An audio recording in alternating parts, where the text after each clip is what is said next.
Hi, all. It's Reverend Will from First Christian Church in Fulton, Missouri, coming to you live for our midweek devotion. We gather at 11 around thereabouts every Wednesday, and I offer up my devotion.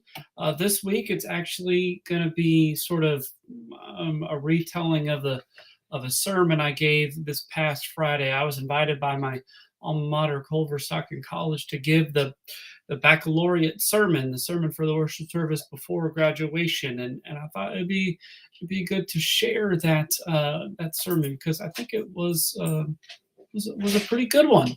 I liked it, and I got some good feedback, so I thought I would share a little bit about it. Part of the context of is, it's the night before graduation. Students are there with their parents. The faculty is there too, professors. And part of my story is that when I graduated from Culver-Stockton, I was invited to be part of the baccalaureate. I gave the final prayer, the benediction, the closing prayer and benediction, and it was a good time. But I was part of it, and I don't remember what the person said. The preacher from my baccalaureate, I don't remember what it was said. So I started off my sermon naming that reality that they're probably not going to remember what it is that I said that day. Instead, I said they're going to remember, walking across the stage as people cheer them on, even when asked not to. They're going to sort of remember posing for pictures with fellow graduates and classmates and family and friends are going to remember the sort of suffocating feeling, those black polyester robes as they trap your heat and you're stuffed in sardines into the gym. As much as I said, as much as they'll remember anything in particular, they're going to remember a sense of satisfaction that the diploma is theirs, the elation in achieving a goal, the joy of being able to throw a hat in the air. You'll remember that feeling like nothing can bring you down. I'm sure you've had a moment in life where you felt like nothing can bring you down. Glory, in other words, is what I said. They'll remember glory. And so I wanted to be clear about sort of what it is I wanted them to hear. I wanted to be sort of crystal clear and delineate exactly what it is that they needed to hear. So I said, you don't have to do anything different or be anything different than you already are to win God's grace, mercy, and love. It has been already given on the cross and Jesus' death and resurrection. And said another way, what counts in God's eyes is not our accomplishments, however grand or pitiful they may be, but Jesus' actions on our behalf. Now, this can sound like really bad news, particularly when you're about to be handed what might be seen as your greatest accomplishment thus far in life. And if it's not number one, it's at least in the top five. Accomplishment you'll remember for the rest of your life isn't important to God in the sense that it will not make God love you or accept you or want you any more than God already does. As good as tomorrow will be, and I hope it is an absolutely wonderful glory moment for those persons. I said, I hope that their graduation is a moment for them to bask and celebrate. It won't change how God views you. God, God doesn't care about your studying, your pushing, your striving, your proving. It's blatantly clear in the parable of the vineyard from the vineyard workers from the Gospel of Matthew. That's the parable where the laborers, the day hands, the guys who jumped into the back of the pickup at Home Depot at 7 o'clock in the morning, those ones who worked all day are downright angry.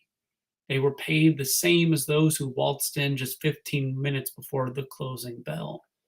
It doesn't make sense. It's not fair. It's not just. Those people who worked all day put in the time. They did more than anyone else. Their baskets overflowed compared to everyone else's. They were first. They done it right. Now, one of my favorite theologians, Robert Capon, has a great line about this. The last may be first, and the first may be last, but that's only for the fun of making the point. Everybody is on the payout queue and everybody gets full pay. Nobody is kicked out who wasn't already in.